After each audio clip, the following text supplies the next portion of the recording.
The most important teaching of Christianity, that Jesus was raised by God from the dead. Maraming mga pagkakaiba-iba kumisan ang mga turo ng iba't ibang mga sekta ng mga Kristiyano, pero isa ang talagang tunay na nag-iisa at nagbibigkis. Ito ang pagkabuhay na muli.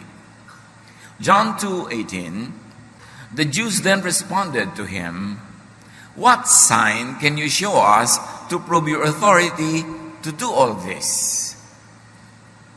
Mahalaga na patunayan ni Jesus kung siya nga ba ay anak ng Diyos, siya nga ba ay talagang sugo ng Diyos, at meron ba siyang karapatang gawin ang mga pinaggagawa niya? Resurrection, the ultimate sign. Ang sukdulang patunay, ang pagkabuhay na muli.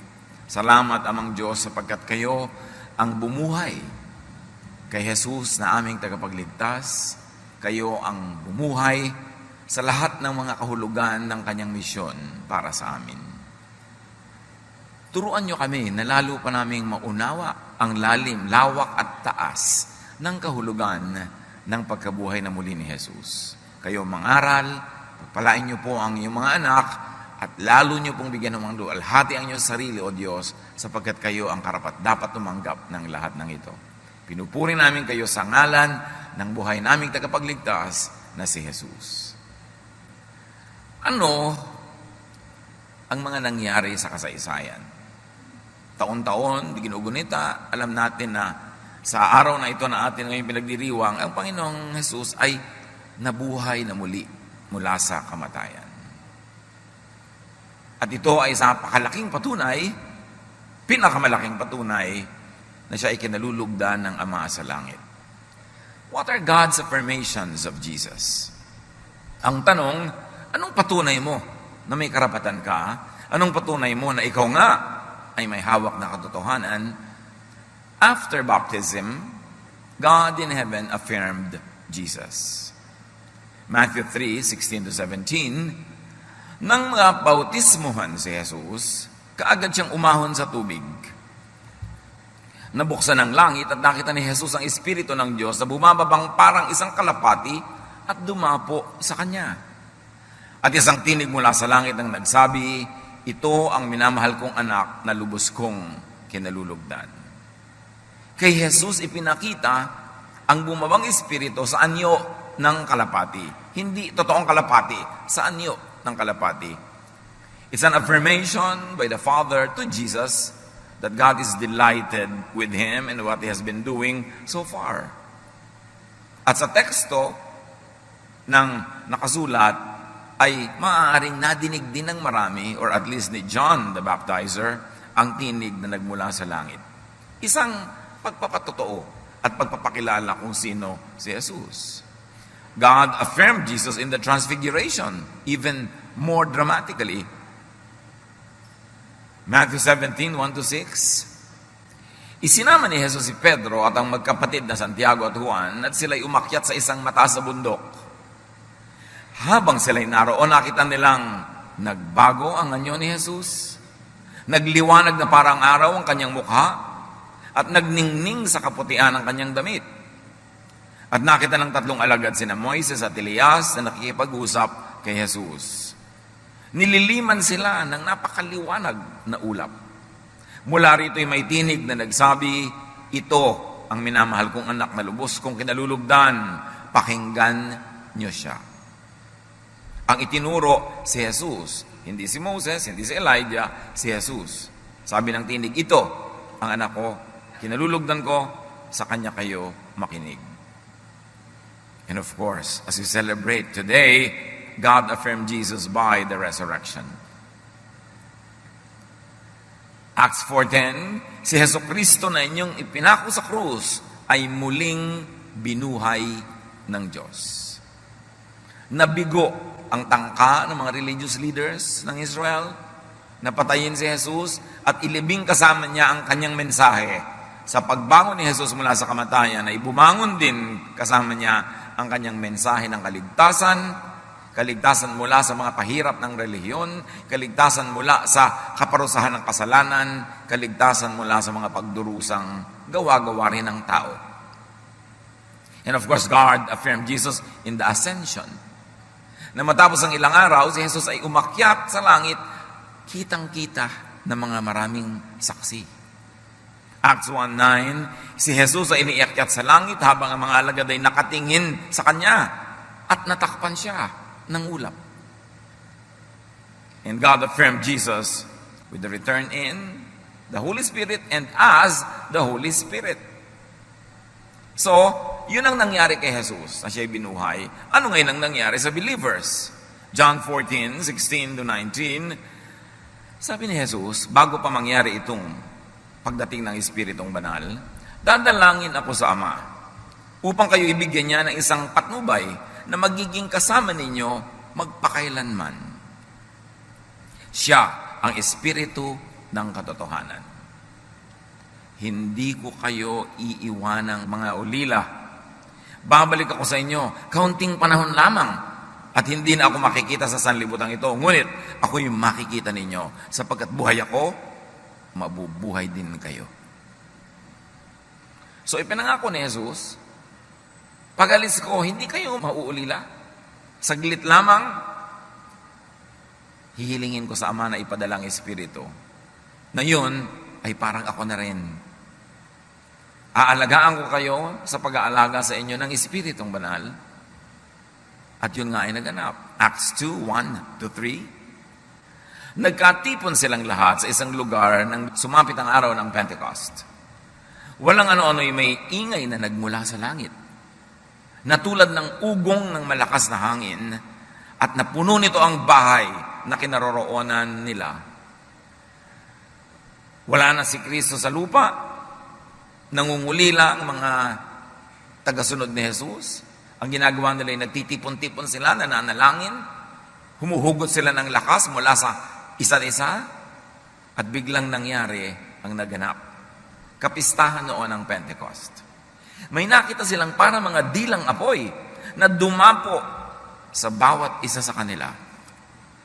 At naganap na, dumating ang Espiritu. The resurrection is the supreme stamp of approval and honor bestowed by God on Jesus. This is the singular moment in history that changed everything. And it gave birth to the Jesus Church. When Jesus was affirmed by heaven to be the Son of God, the Savior of the world. At dahil dumating ang Espiritu na ipinangako, at dahil si Jesus ay nabuhay na muli, at ngayon ay nakaupo, nakaluklok sa kanan ng Ama, ano ang mangyayari sa atin na mga naniniwala? 1 Corinthians 15, mahalagang suriin natin kung anong epekto sa atin ang pagkabuhay na muli ni Jesus. Malinaw na ang kwentong siya'y nabuhay, anong kahulugan nun sa atin? Si Kristo'y namatay dahil sa ating mga kasalanan. Inilibing siya at muling nabuhay sa ikatlong araw. So the church, right after the Lord went back to heaven, theologized and crystallized the meaning of the death and the resurrection of Jesus. Na ito ay kasama sa redemptive work of God, that Jesus would die in our place, that Jesus would live again in our place and in our behalf. So parang si Kristo yung champion natin. Di ba may mga champions? O maglalabanan si David and Goliath. Pag natalo si David, talo ang buong Israel. Pag nanalo si Goliath, panalo ang buong Philistine. So may champion.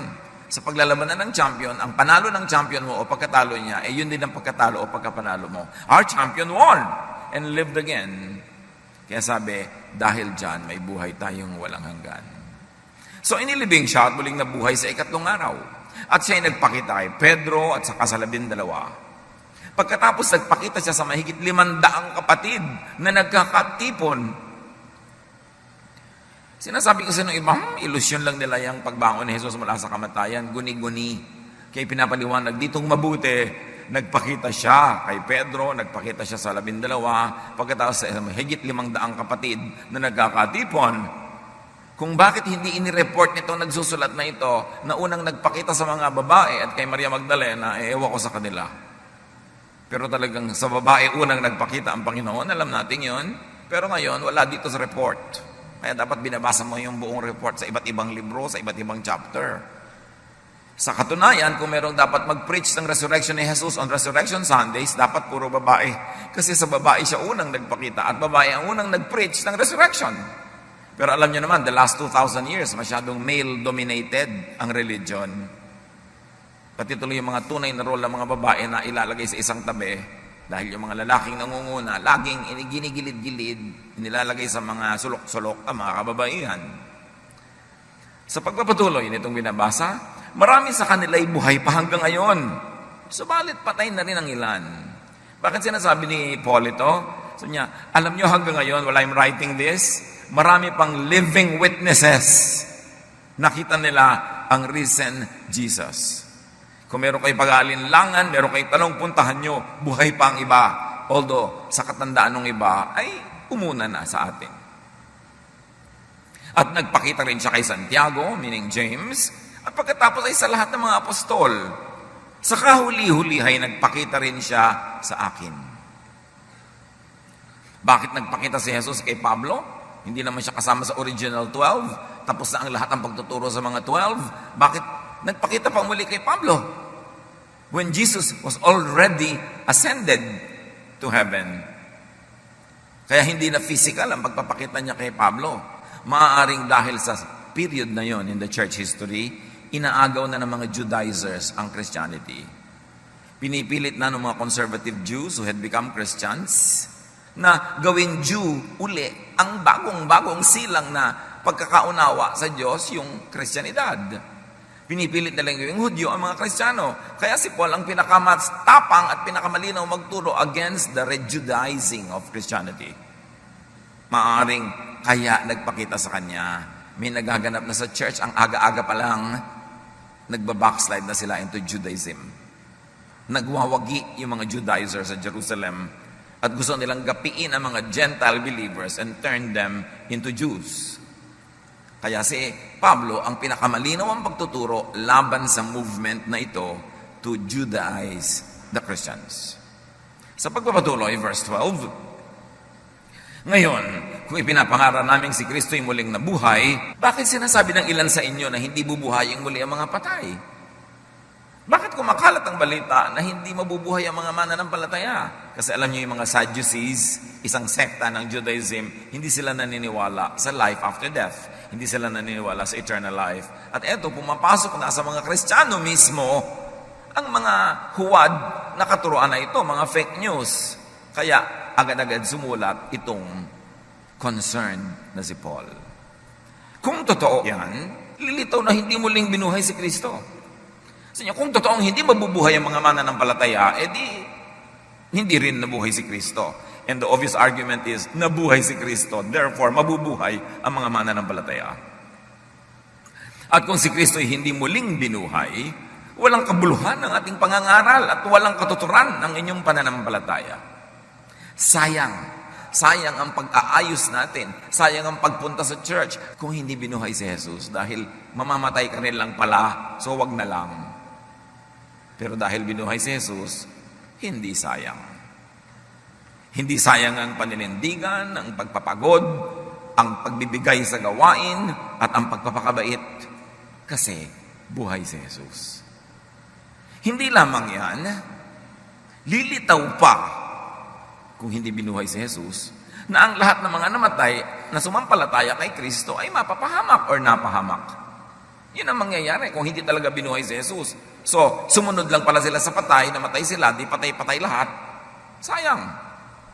Kung ang pag-asa natin kay Kristo ay para lamang sa buhay na ito, tayo na ang pinakakawawa sa lahat ng tao.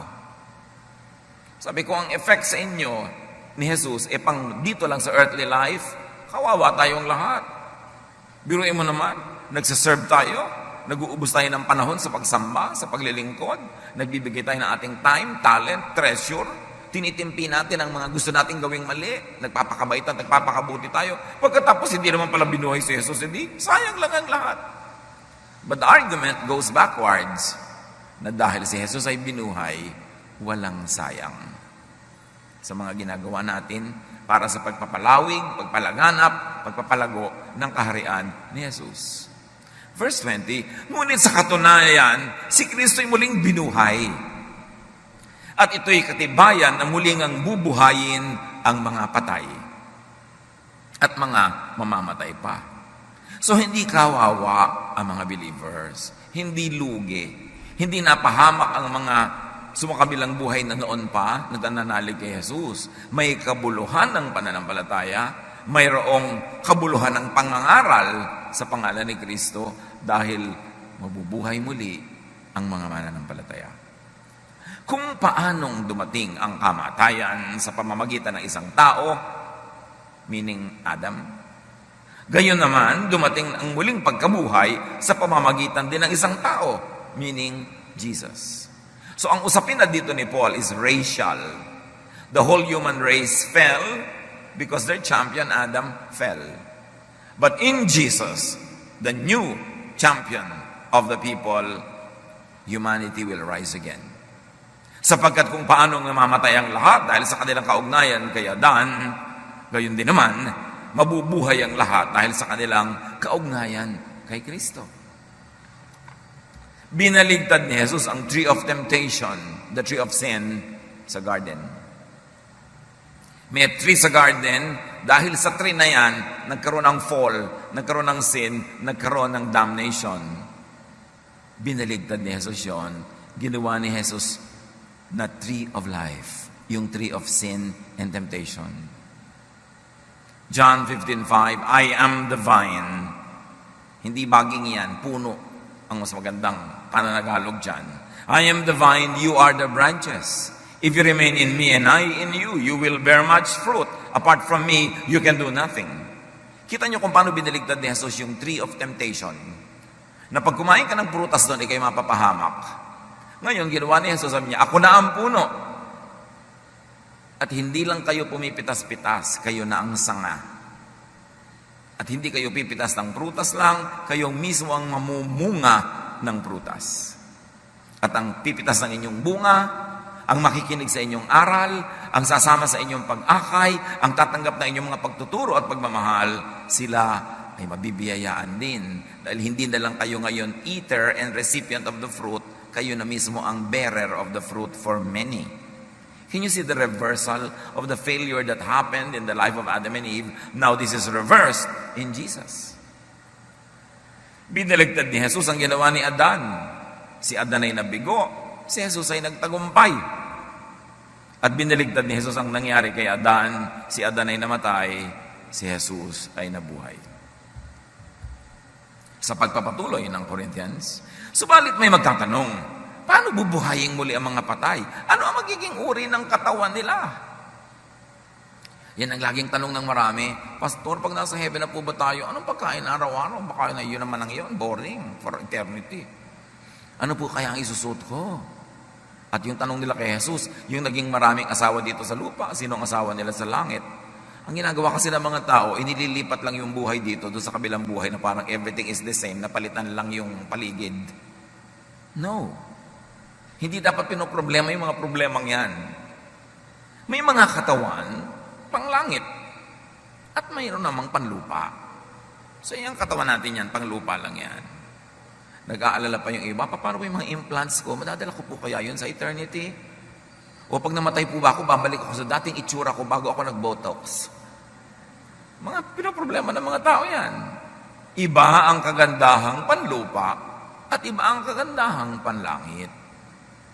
Ganyan din sa muling pagkabuhay ng mga patay, ang inilibing ay mabubulok. Ngunit hindi mabubulok kailanman ang muling binuhay. Walang karangalan at mahina ng ilibing, marangal at malakas sa muling pagkabuhay. Inilibing na katawang pisikal, muling mabubuhay bilang katawang espiritual. Ano man ang kahulugan nun, hindi binusisi. Pero isa lang ang napakalaking overriding message. Iba ka na pag bunyuhay kang muli matapos ang kamatayan ng iyong katawan. Huwag ka nang mag-alala na baka maiwan ang mga implant. Baka matanggal ang mga ikinabit mo pa naman ng mga dekorasyon sa iyong katawan. Dahil hindi na ganyan. Hindi man ganyan. Hindi man binusisi ang description. Isa lang ang nakakatiyak tayo. Yung inilibing na mahina, babangong malakas. Yung walang dangal ng inilibing, pilipilipit ang katawan, ng ayayat, nagkasakit, nahirapan, mutilated, sometimes murdered by other people, marangal ang pagbangon. Yun ang magiging pagkakaiba. Kung may katawang physical, mayroon ding katawang spiritual. So hindi yung katawan mo na yan na physical ang dadalhin mo sa kabilang buhay. Yung iyong spiritual body, which right now, nobody has any idea of kung ano yon. Ganito ang sinasabi sa kasulatan. Ang unang tao, si Adan, ay nilikhang binigyan ng buhay. Ang huling Adan, si Jesus, ay espiritong nagbibigay buhay. So kung ang unang Adan ay binigyan ng buhay, itong huling Adan ay siya ang nagbibigay ng buhay. Ngunit, hindi nauna ang espiritual. Ang physical muna, bago ang espiritual. Ang unang Adan ay mula sa lupa, sapagkat nilikha siya mula sa alabok. Ang pangalawang Adan, si Jesus, ay mula sa langit. At kung siya nanggaling, doon siya uuwi, at doon niya tayo ipinaghahanda ng ating tahanan at makakapiling natin siya at ang Ama forever. Ang katawang panlupa ay katulad ng nagmula sa lupa. Ang katawang panlangit ay katulad ng nagmula sa langit. So mula nung pinanaligan mo si Jesus, pinapasok mo siya sa iyong buhay, sa iyong puso, sa iyong espiritu, nakiisa ka sa Kanya, naging dalawang tao ka na. Yung tao na galing sa lupa at yung tao na galing sa langit.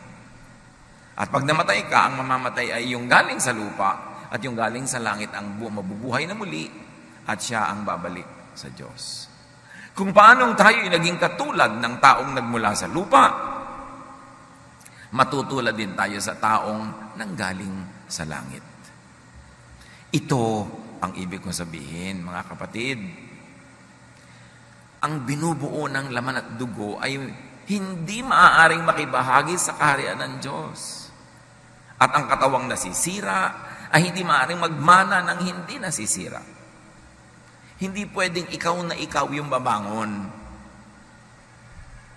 Isang hiwaga ang sinasabi ko sa inyo. Hindi lahat tayo ay mamamatay. Ngunit lahat tayo ay babaguhin.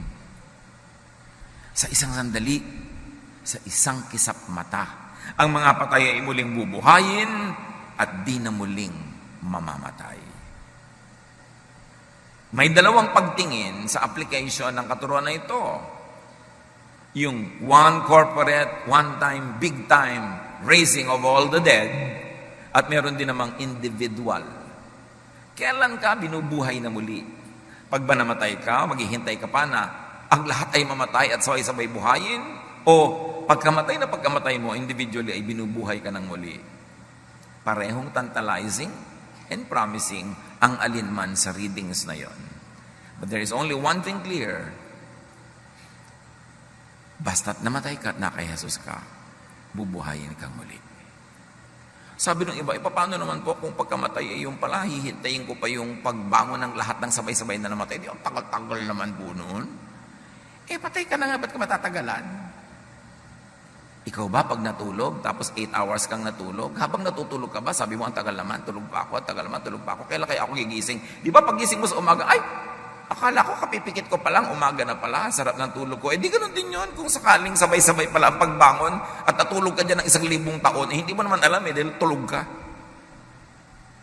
Isang reading yun, kasi hindi talaga kinlarify. But I really love the second reading.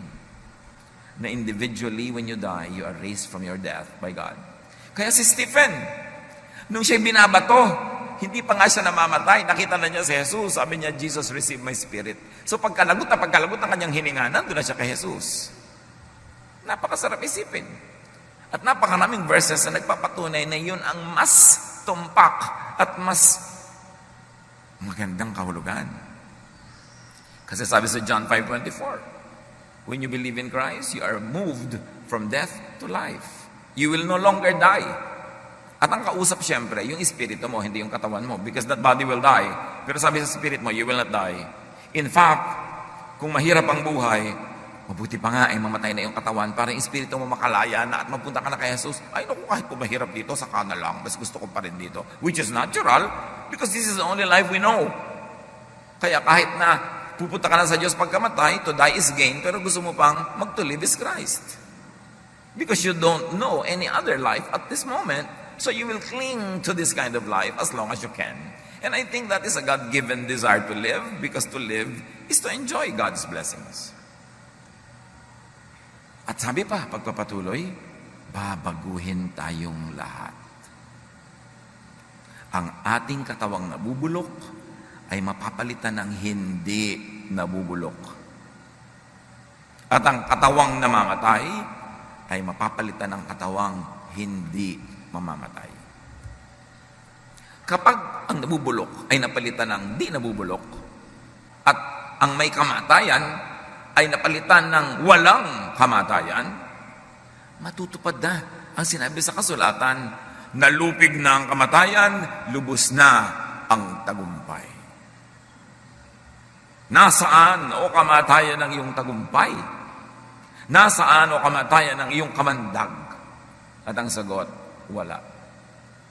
Inalis ni Jesus ang kamandag. Kung merong ahas na tumutok-sok kila Adan at Eva, may kamandag siya, pinalitan na ni Jesus ang puno at siya na yung nandun. Kaya nga inihalin tulad siya doon sa ahas ni Moses, na siya ngayon ang nandun sa tree. Nung panahon ni Moses, pag tinuklaw ka ng ahas number 1, titingin ka doon sa bronze ahas number 2 at ikaw ay gagaling at mabubuhay. At ngayon, tinutuklaw-tuklaw tayo ng ahas number 1 pero titingin ka sa ahas number 2, si Jesus, at tayo ay mabubuhay na muli. Hindi ko mo ahas bad. Remember, Diyos din ang lumikha ng ahas. At kahit si Jesus tinatawag na lion, kumisan ginagamit yan for Satan, pero ginagamit din kay Jesus, Lion of Judah. So huwag kayo natatakot sa mga words sa ahas, lion. Pag in-apply lalo kay Jesus, maganda ang meaning nun. Ang kamandag ng kamatayan ay ang kasalanan, at ang kapangyarihan ng kasalanan ay nagmumula sa kautusan. So sabi, alam niyo kung bakit kayo mamamatay? Dahil sa kautusan. Kasi hindi niyo nasusunod. Pero dahil tinanggal ni Jesus ang kautusan, tinupad niya ang lahat ng requirement nito in our behalf, at tinanggal na niya ang talab nito sa atin, hindi ka na mamamatay kasi wala lang kautusan eh. Yun ang ginawa ni Jesus. Magpasalamat tayo sa Diyos na nagbibigay sa atin ng tagumpay sa pamamagitan ng ating Panginoong Hesukristo. Pinagtagumpayan ni Jesus ang kautusan. Akala ng iba, pag sinabing binigyan ka na ni Jesus ng tagumpay, laban sa kasalanan. Ibig sabihin ay hindi ka na magkakasala, lagi kang mananalo, lahat ng temptation, talo mo, lahat ng mabuti lang ang gagawin mo, hindi ka nagagawa ng mali. Tapos sa totoong buhay, alam nyo namang hindi yun na nangyayari. Kahit na Kristiyano ka, dasal ka ng dasal, serve ka ng serve, talagang natutokso ka pa rin pamisa-misa, nadadapa ka, nagkakamali ka. So lahat tuloy ng mga tao, sabi ko, failure ako, kawawa naman ako, baka parusahan na naman ako ng Diyos.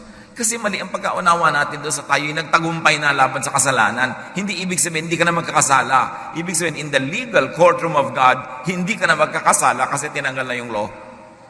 Bakit ka pa magiging lawbreaker kung wala ng law? Hindi ka magiging perfect in your action. You are made perfect by your incapacity to commit sin because there is no more law that makes you sinful. At yun ang lalim ng kahulugan ng napagtagumpayan ang kasalanan. Yung iba kasi, born again ka na, Christian ka na, hindi ka na magkakasala. Mawawala na ang desire mo maglasing, magsigarilyo, mawawala na yung mga selfishness mo, mawawala na yung mga lust at kung ano-ano mo pa. Tapos alam mo naman sa totoong buhay, hindi naman, nandun pa rin. So you feel guilty for something you should not feel guilty about because you are taught wrongly and you think wrongly about what it means to be victorious over sin. Our victory over sin is not what we do or don't do. It is what Jesus had done. And when you believe in Jesus, what He has done applies to you. You become the beneficiary of His death and resurrection. That's why you are victorious over sin. Not because you are sinless, but because Jesus and His blood makes you clean. Romans 8, 1-2. Therefore, there is now no condemnation for those who are in Christ Jesus. Because through Jesus Christ, the law of the Spirit who gives life has set you free from the law of sin and death. Ito kasing si Paul, pag nagdi-discuss, mahirap sundan yung grammar niya eh. Pero isa lang ibig sabihin niya, hindi na kayo uusigin pa kasi pinalaya na kayo ni Jesus. Yung dating spirit of the law that applied to you, therefore you are condemned, is now replaced with the spirit of love of God through Jesus. So there is now no more condemnation for those who believe in Jesus, although in actual life, marami ka pa rin mga kabalbalan dyan at mga pagkakadapa at pagkakamali-mali. Pag nilitis ka ng Diyos, hindi yon ang ilalagay na Exhibit A para ka pa walang sala. Ang ilalagay na Exhibit A ay ang kamatayan ni Jesus at ang pagkabuhay niyang muli. Therefore, covered ka. Yun ang sinasabing saved by faith. So, dahil dyan, alam natin ang nangyari kay Jesus. Alam natin ang nangyari sa mga believer. So, ano ngayong dapat mangyari sa pamamagitan natin? Kaya nga mga minamahal kong kapatid, magpakatatag kayo at huwag matinag. Huwag kayong matinag ng prospect of death. Huwag kayong matinag sa prospect of death which is your own or the death of your loved ones. Because all believers will just reunite with Jesus. Huwag kayong matinag sa mga takot na ibibigay ng buhay. Huwag kayong matinag sa mga momentary failures that sometimes happen in your own life. Because it is not your personal victory that will see you through the courtroom of God, but it is the victory of Jesus. Kaya pwede kang panatag, pwede kang pahinga, pwede kang relaxed. Maging masipag kayo palagi sa paglilingkod sa Panginoon. Yan ang conclusion. Okay, nabuhay si Jesus na muli. Bubuhayin ka rin. Hindi ka napaparusahan. Tumanggap ka na kutakot-takot ang pagpapala. O ano ngayon ang gagawin mo? Maging masipag kayo palagi sa paglilingkod sa Panginoon dahil alam nyo, hindi masasayang ang inyong pagpapagal para sa Kanya. At ang paglilingkod na yan, bagamat maraming anyo, pinakamahalaga ito. Sabihin mo sa bawat taong kaya mong marating that the perfect work of Jesus, when applied to him or to her, will make him or her perfect in the eyes of God, not because he or she is perfect, but because Jesus can make you perfect in the eyes of God. Sabihin mo sa mga tao, Jesus is our Savior. Jesus is alive. And so you can live again. Yun ang pinakamahalagang paglilingkod. Maraming iba't ibang uri at anyo ang paglilingkod. Pero lahat, hindi lahat pwede sa choir, hindi lahat pwede sa teaching, hindi lahat pwede sa preaching, pero lahat tayo pwede magkwento sa ating mga nararating. Alam mo, yung mga paghihirap mo sa buhay, pagtitiis, para ka lang pumunta sa langit. Sinagot na yan ni Jesus. Manalig ka sa Kanya, pasakop ka sa Kanya, papasukin mo siya sa iyong buhay, at wala ka nang dapat alalahanin pag namatay. Kasi yung kamatayan niya ang ibibilang na kamatayan mo. At ang pagkabuhay niya muli ang pagkabuhay mo. So spread the news. This is the good news. That you need not suffer because you are imperfect. Because Jesus already suffered for you and won for you. Kaya natin sabihin lahat yan sa iba-ibang language. Hindi mo kailangan maging eloquent or speaker. Hindi mo kailangan magsalita sa libu-libong tao. Kung may tatlo kang kakilala, sabihan mo. But lahat dapat marating. Sabi, magsikap kayo. Tumanggap kayo ng pagpapala. Dapat huwag nyo suluhin. Kailangan ipasa nyo yan. At kung hindi ikaw ang preacher, hindi ikaw ang teacher, gumawa ka ng paraan para mo siya matulungan, mapagaan mo yung ginagawa niya, ikaw ang gumawa ng pwedeng iba para makakonsentrate siya sa pagpipreach. Kung merong mga tao na ang trabaho nila ay ganito, tumugtog, hindi ka nakakatugtog, di pwede ka namang maglinis-linis ng mga gitara dyan, mag-assemble ng mga gamit, mag-maintain yan, tulong mo rin yon. Pag tumugtog siya, kabilang ka rin na tumugtog kasi kasama ka sa pag-aayos ng mga pangtugtog. Teamwork yan. Pero ang sabi, alam nyo, ang laki ng pagpapalang tinanggap nyo. Dapat magsikap kayo. Hindi para bayaran ng Diyos, kundi para marami pa rin tumanggap ng pagpapala na tinanggap nyo na. At sa inyong paglilingkod, sa inyong pagsisikap, sila man ay mararating ng balitang ito. Tulong-tulungan. So huwag nang matakot sa physical death. At kung tayo ay nakaranas mamatayan ng mahal sa buhay, huwag na magluksa. Nasa Panginoon, Namimiss natin, natural, pero surrender to God. People that God already called to go home. Para lumuwag lang yung dibdib. At para din makakonsentrate ka on going on with your life to make the most out of whatever is left in your earthly life. Rejoice because Jesus lives. And because Jesus lives, we are alive. John 5:24, very truly I tell you, whoever hears my words and believes him who sent me has crossed over from death to life. Sino man ang makarinig ng aking mga pangaral at nananalig sa amang nagsugo sa akin ay tumawid na mula sa kamatayan tungo sa buhay na walang hanggan, hindi na niya mararanasang mamatay. Yung katawan mamamatay, pero yung espiritu hindi na. Can you imagine this? Jesus said, whoever hears will have eternal life. Tayo ang magsasalita. Para makarinig sila. Kayo ang magsasabi sa inyong mga kasama sa bahay, mga kamag-anak, kaibigan, katrabaho, kasi kayo ang may access. Bahay nyo ang bubuksan nyo para magkaroon ng mga Bible study, ng mga sambahay. Para yung mga kapitbahay nyo at mga kamag-anak na malapit doon, na hindi nyo madala-dala sa church, doon na lang pupunta sa bahay nyo. Non-threatening, non-religious yung situation, they can come. Yun ang ating pananagutan. How can they hear without a preacher? At tayo yung preacher. At kung hindi ikaw yung actual technical preacher, you open your home, call a preacher or a teacher, and they will preach to your loved ones, to your friends, and through the preaching of this specific specialist, if you like to call that, you're also part of it because you're part of the team. Gaano karami pa sa mga mahal niyo sa buhay ang hindi pa nababalitaan, pwede naman pala silang hindi na parusahan sa kanilang mga kasalanan, hindi na sila husgahan pag namatay. Kasi manalig sila kay Jesus, isuko nila ang kanilang buhay kay Jesus, magkakaroon sila ng buhay na walang hanggan. Gaano kahirap sabihin yun? Para pagkaitan natin ang marami nating kilala na hindi naman natin kinikibo. Kung minsan, nasa aeroplano ka, ilang oras ka nakaupo doon, yung bang katabi mo, kahit 3 sentences, na-sharean mo na. Minsan, nasa traffic ka, ang tagal-tagal, hindi ba ang gandang opportunity? Pero hindi mo kailangan may mic, tapos may buslo ka na ikot-ikot, hihingan pa ng donation yung mga tao doon, kaya ayaw tuloy makinig. But you have a mission. Every heart that has Jesus is a missionary. Every heart that doesn't have Jesus is a mission field.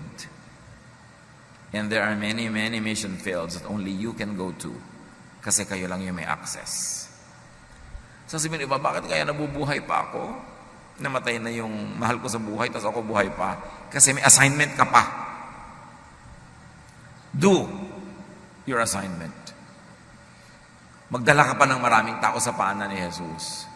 Turuan sila ng Jesusness. Hindi yung tuturuan mo sila, dadali mo sa isang religion, tapos kutakot-takot ang mga pahirap na naman ang gagawin sa kanila sa loob ng church na yun. Walang katapusang mga donasyon, walang katapusang do's and don'ts. Iko-condemn na naman sila every step of the way. Ba't pa nagka-Jesus? So si Jesus lang dapat ang dinadala, hindi yung mga religious regulations. The love of Jesus, the love of God through Jesus. That is why we are all still alive. We are missionaries. We celebrate the rising of the Lord from the dead. How about your loved ones? Will they rise from the dead? Kailangan nating seryosohin ang soul winning. We should go back to old-fashioned soul winning. Zealous, energetic, loving, concerned, sharing of Jesus with everyone. Hear the Word of God, declare the Word of God, and that is how you celebrate the resurrection. Jesus already resurrected. We believers will resurrect. But how about those that have not heard of the good news yet? They too must resurrect. And their hearing depends on your speaking to them. Panginoon, turuan niyo po kami na hindi lang ipagpasalamat, ipagdiwang ang pagkabuhay na muli ng iyong anak na si Jesus, kundi ito'y bigyan ng practical na misyon sa aming buhay, na ipamalita, ibahagi sa marami, at nang sa gayon, lalong lumaganap ang paghahari mo, Ama, dito sa lupa, sa pamamagitan ng mga pusong isinusuko sa iyo, sa pamamagitan ng mga buhay na iniaalay sa iyo. Pagbulay-bulayan natin ito, habang ipinagdiriwang natin ang kahulugan that Jesus rose from the dead.